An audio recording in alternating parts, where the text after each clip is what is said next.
bine să fii român, că toată treaba ți-o face românca. E bine, că dacă te naști român, poți oricând să te duci într-un loc mai bun. Nu mă refer la să mori.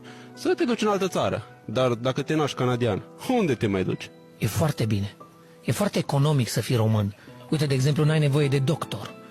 Îți trebuie internet și te-ai scos. E bine. E bine că în România nu te omoară niciodată boala. Te omoară spitalul. E bine, domnule. E bine că întotdeauna ai pe cine să dai vina. Pe el alți români. E bine.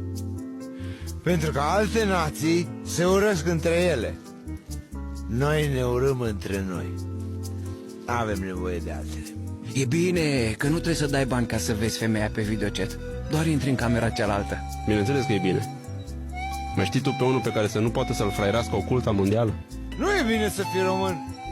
Că dacă ești român, te fură ai tăi și în țară și afară. Păi, E bine că dacă ești român, garantat îți găsești job. Și chiar bine plătit. În afara țării, adică.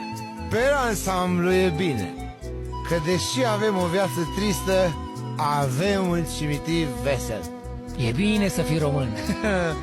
Dar contează unde.